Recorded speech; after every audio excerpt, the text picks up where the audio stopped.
All'ospedale di Mestre il 17enne residente in Trentino che la notte tra sabato e domenica si era tuffato da un pontile a Jesolo battendo la testa. Le sue condizioni erano apparse subito molto critiche.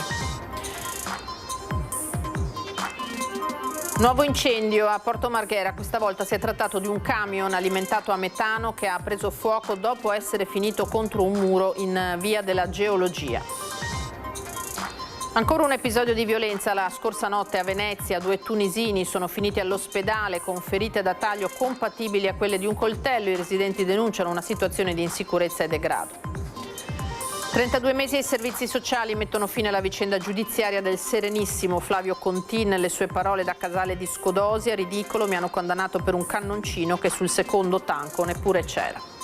Con un presidio in Piazzale dei Caduti, Giudecca Pellestrina, parte da domani pomeriggio la mobilitazione contro il progetto di riconversione di una colonia abbandonata in nuove unità residenziali a Caromanna. Dal cordoglio del Consiglio regionale ai messaggi del mondo della cultura e della politica, il Veneto ricorda il cantautore emiliano morto oggi a 86 anni. Alla città di Venezia aveva dedicato l'omonima canzone nel 1981.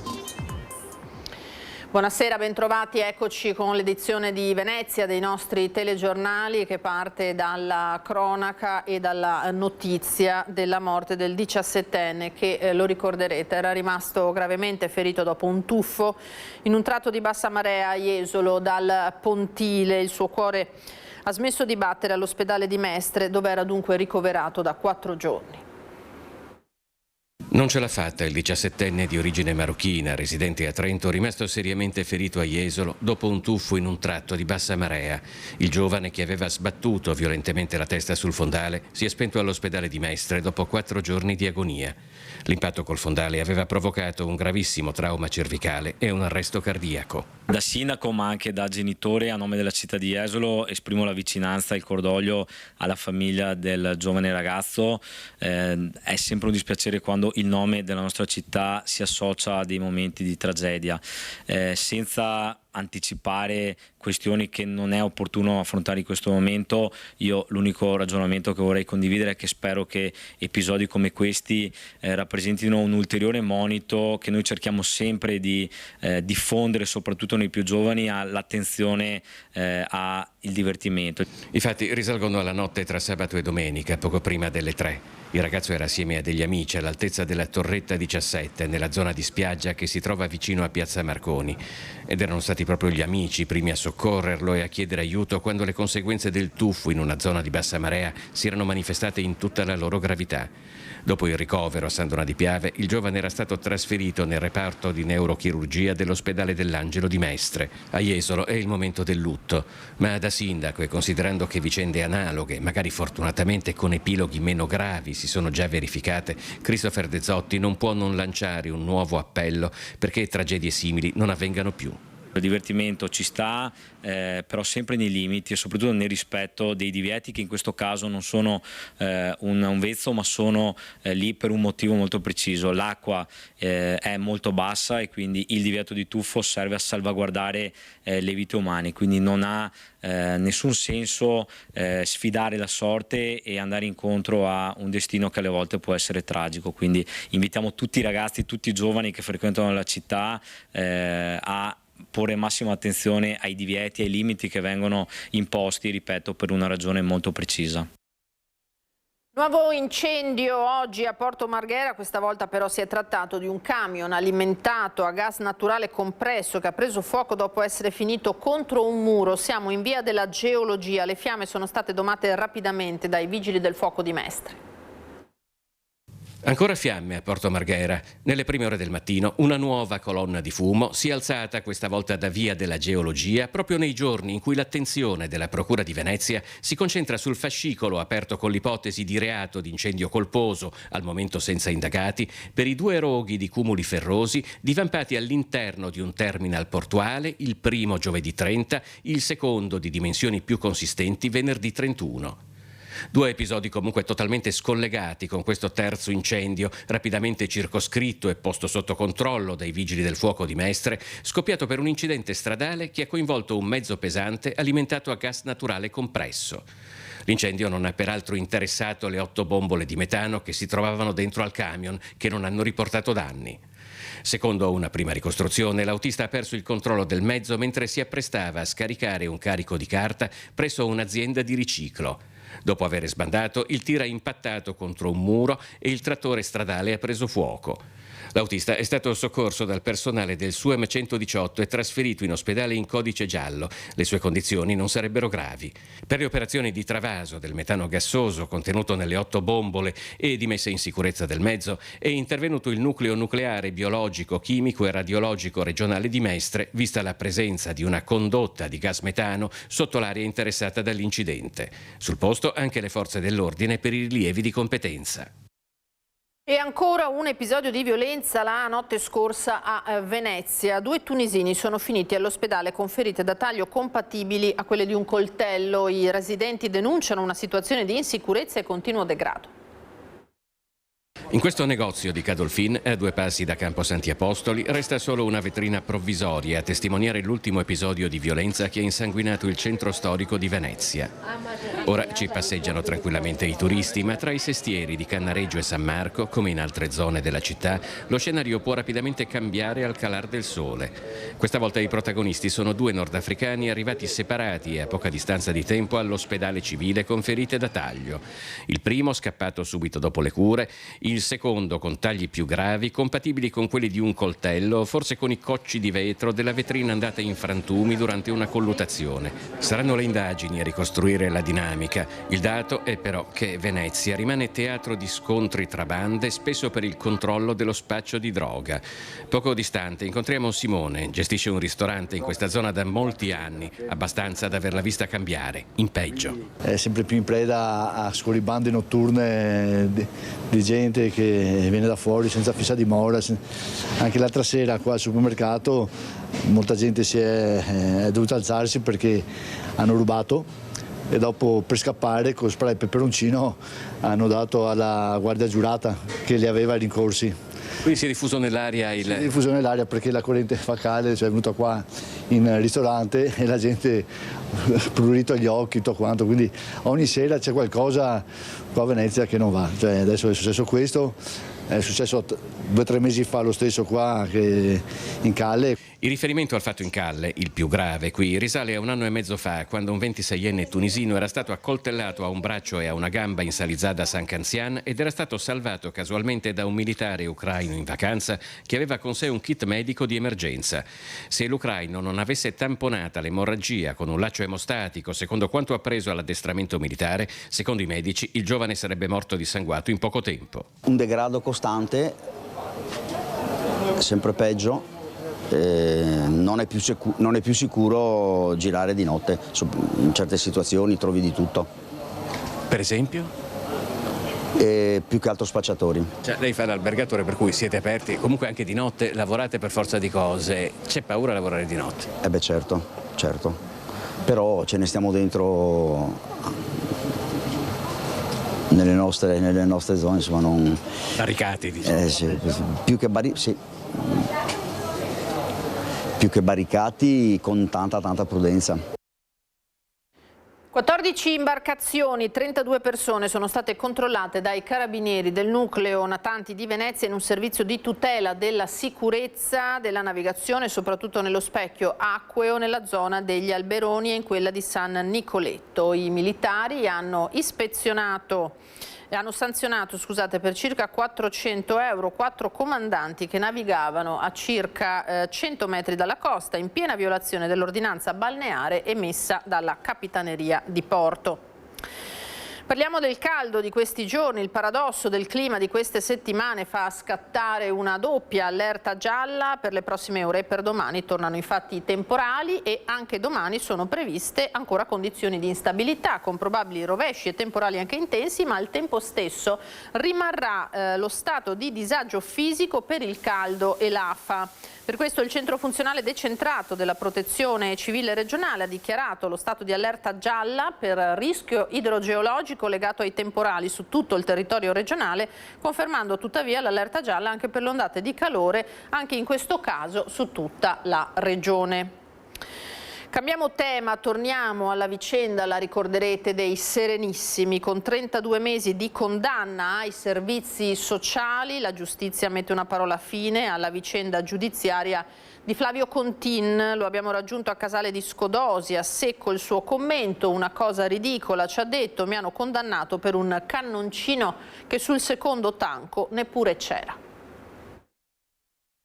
Beh, una cosa ridicola è come se vediamo, se analizziamo le cose che ci circolano intorno in questi ultimi tempi, insomma, no, i vari casi, anche se diversi, ma la giustizia italiana è veramente, come dire, ridicola, per dir poco, ridicola. Ma non per il fatto mio personale, ci hanno condannati perché avevamo fabbricato il cannoncino sul secondo tanco, no?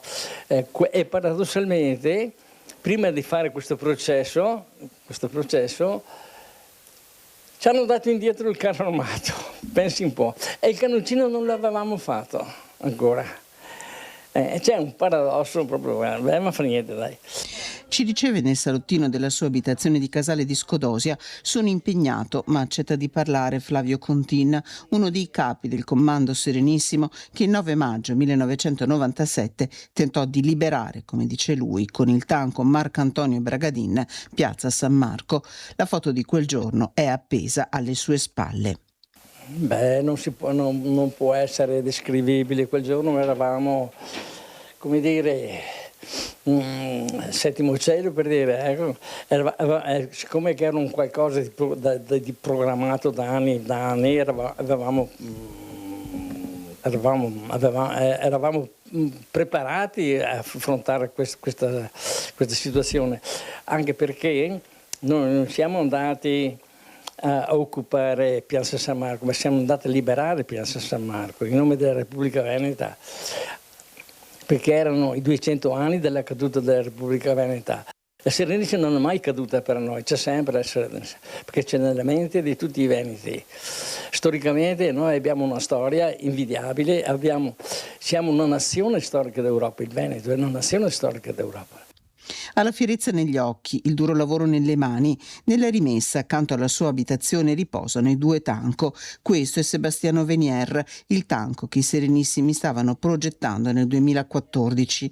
Accanto Marcantonio Bragadin, il tanco di Piazza San Marco, riscattato all'asta per 6.600 euro nel 2006, figlio della terra veneta e della Serenissima Flavio Contin. La cosa più imminente del Veneto servirebbe il Veneto, che i veneti si svegliassero un po'. Purtroppo sono sempre al servizio non solo di Roma ma anche di Milano. Questo mi sta ancora più sullo stomaco quando sono al servizio di Milano più che a Roma. Molto critico anche sul percorso della legge sull'autonomia, in particolare nei confronti del ministro Calderoli e dell'ex governatore Zaia. Dopo 8 anni che c'è stato il referendum, non abbiamo ancora raccolto niente di niente. A cominciare il responsabile numero 1 ritengo che sia Zaia, perché anche lui parlava di indipendentismo 7 anni fa e con accenti anche piuttosto pesanti, però non ha fatto niente. La condanna definitiva per il tentato blitz del 2014 è stata trasformata in 32 mesi di servizi sociali che svolgerà nel suo comune. Ne sta parlando con il sindaco Marcello Marchioro, ma su alcuni punti è chiaro. Non so neanche che cosa potrei fare alla mia età, nel senso che ovviamente se ci fosse a fare qualcosa inerente alla mia ex attività, perché ora sono in pensione, facevo gli impianti elettrici, però se, tanto per fare un esempio un po' ridicolo, no? Se mi mettono a fare il nonno vigile con la paletta mi rifiuto decisamente, non mi metto, certo, mi metto in piazza a fare il vigile, il nonno vigile con la paletta, questo è poco ma sicuro. Domani pomeriggio alle 18 è fissato il presidio in Piazzale dei Caduti, Giudecca, Pellestrina, contro il progetto di riconversione di una colonia abbandonata in nuove unità residenziali che riguardano la zona di Caroman. Entra nel vivo la mobilitazione a Pellestrina e non solo contro la realizzazione di 77 nuove villette nell'oasi naturalistica di Caroman. Ambientalisti, comitati e molti cittadini sono contrari al progetto ritenendolo troppo invasivo. La consigliera regionale Elena Ostanel di Alleanza Verdi Sinistra ha chiesto un sopralluogo dei tecnici della regione per valutare l'impatto ambientale. Per dare il via libera al nuovo progetto manca però solo l'ok della giunta comunale, in quanto l'iter urbanistico è ormai pressoché quasi concluso. La municipalità del Lido Pereltrina ha dato parere favorevole all'intervento a maggioranza, eppure dal basso si percepisce un certo scontento. In pochi giorni la petizione per dire no alla costruzione delle villette a Caroman ha già superato le 40.000 firme ed è pronto un sopralluogo di protesta nel piazzale Caduti Giudecca a Pereltrina. Così il consigliere comunale del Partito Democratico per il Strinotto, Danny Carella. La mobilitazione dei cittadini e delle associazioni contro la costruzione delle villette a Caroman è una mobilitazione che va sostenuta. Noi come Partito Democratico la sosteniamo, parteciperemo e abbiamo anche presentato un'interrogazione a riguardo a diversi livelli, sia a livello comunale che a livello regionale. È fondamentale ribadire che progetti di questo tipo vanno sempre accompagnati da un adeguato processo partecipativo, senza il quale non è possibile passare sopra alle teste dei cittadini. Nel dibattito va registrata la posizione diametralmente opposta della società privata Caroman SRL, che promuove il progetto e ribadisce di avere tutte le autorizzazioni già in regola. Ricorda poi che l'iter urbanistico è iniziato addirittura nel 2012 durante la giunta Orsoni e si dichiara perciò pronta a tutelarsi anche legalmente se il progetto subirà altri ritardi per colpa del comune. I consiglieri di minoranze municipalità Lido, Pellestrina, PD e AVS hanno votato parere negativo alla realizzazione delle 77 villette a Caroman. Riteniamo che la realizzazione di un villaggio turistico abbia un forte impatto negativo sull'oasi di Caroman nel suo complesso, oasi tutelata e che rappresenta un raro esempio da tutelare nell'Alto Adriatico. Per questo motivo sosteniamo il presidio che si terrà domani. Anche durante la stagione estiva proseguono grandi e importanti cantieri per la manutenzione della cattedrale di San Marco a Venezia. Ci saranno tante novità e sorprese, a cominciare da un progetto di restauro per San Basso. 18 cantieri in corso, ne abbiamo fatti 15 nel 2025, stiamo continuando con l'attenzione che merita. Dall'esterno si vedrà il cantiere della Porta San Clemente, che va messa in sicurezza nelle sue formelle.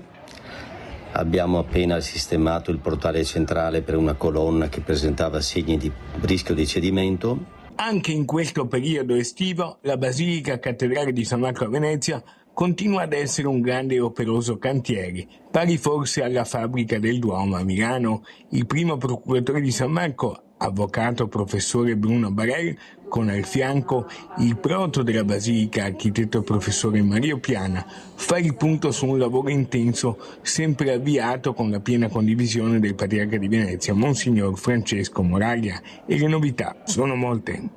La grande novità sarà l'appalto che sta partendo per recuperare l'Ateneo San Basso in piazzetta di Leoncini, una ex chiesa di oltre 200 metri quadrati, nella quale faremo un infopoint di accoglienza dei turisti, dei visitatori, dove si potrà anche acquistare qualche ricordo ispirato alla Basilica. Altri lavori riguardano anche Santa Apollonia, dove stiamo realizzando delle foresterie per i nostri collaboratori. La Basilica avrà presto anche una nuova illuminazione. Il completamento del rifacimento dell'illuminazione e con essa la prosecuzione dei lavori per il nuovo organo di San Marco, che è in costruzione. Il ringraziamento del primo procuratore di San Marco. Ringrazio anche tutti i nostri collaboratori, soprattutto coloro che si prodigano direttamente come i nostri restauratori e i nostri dirigenti tecnici per tutta la parte di riqualificazione del bene,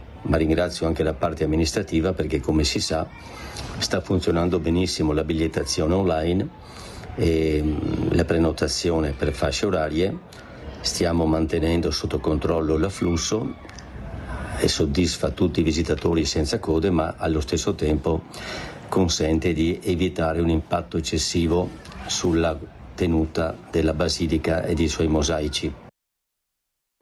Una delle sue ultime apparizioni in Veneto era stata sul palco del Festival Carta Carbone a Treviso nel 2024, quando il cantautore emiliano, tra i più grandi della nostra storia, aveva ammaliato il pubblico con i suoi ricordi e i suoi pensieri. In queste ore da tutta la regione messaggi di cordoglio e omaggio a Francesco Guccini, scomparso all'età di 86 anni. Tanti nel corso degli anni i concerti in Veneto, tra i più ricordati quelli al Palaverde di Treviso nel 2006 e nel 2009, non solo musica. Guccini era anche scrittore, carriera che aveva intrapreso a tempo pieno dal 2012 dopo l'ultimo album. Nel 2020 era stato in cinquina al Campiello con la sua ballata. A Venezia nell'81 aveva dedicato una sua canzone dal titolo omonimo. Numerosi messaggi istituzionali in queste ore, col cordoglio del Consiglio regionale espresso dal presidente Luca Zaia e dallo speaker dell'opposizione Giovanni Manildo.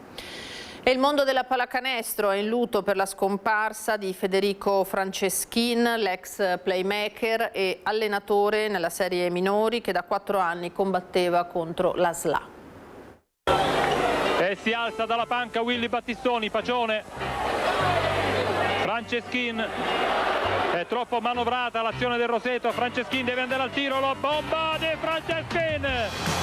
Il mondo del basket è in lutto per la scomparsa di Federico Franceschin, l'ex giocatore e allenatore 55enne a cui nel dicembre 2022 fu diagnosticata la SLA, la sclerosi laterale amiotrofica. Fu un fulmine a ciel sereno per il playmaker triestino e coach nelle serie minori locali, a cui seguì un'ondata d'affetto e solidarietà che si tradusse nella fondazione del comitato Insieme per Fede, che varò raccolte fondi e aste di cimeli dei campioni del mondo del basket per sostenere la famiglia nelle cure, ma anche tornei ed eventi in suo onore. Federico aveva giocato con Roseto, Mesagne, Vicenza, Pavia, San Donà di Piave, Mestre, Gorizia e Caorle. Ora è lassù a tirare da 3 punti come un vero tucano figlio del vento, come lo avevano ribattezzato i suoi tifosi. A ricordarlo è l'amico di una vita, Alberto Tonut. Indubbiamente è stato un periodo sicuramente difficile, dalla scoperta della malattia a ieri. Praticamente è stato un bel calvario, purtroppo la malattia è stata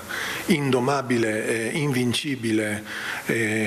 Sportivamente noi abbiamo affrontato tante partite assieme, ma questa era una partita troppo importante alla quale era quasi impossibile partecipare. Lui ha lottato come un leone. Addirittura le prime notizie iniziali, visto l'aggressività della malattia, erano che poteva stare con noi solamente i primi 6 mesi, e invece siamo arrivati a quasi 4 anni con noi. Insomma, ce lo siamo goduto ancora un po', però onestamente gli ultimi 2 non sono stati una vita normale, quando tu sei lucido, hai solamente gli occhi per comunicare col mondo, ma il tuo corpo non risponde. Resta però il ragazzo, il ricordo di quel giocatore, di quel ragazzo, di quel compagno di squadra. Conservo e conserverò per sempre di lui questo ricordo bellissimo di una persona positiva, di una persona sempre col sorriso, amato da compagni e anche avversari, rispettato da arbitri, da tutte le componenti del nostro mondo.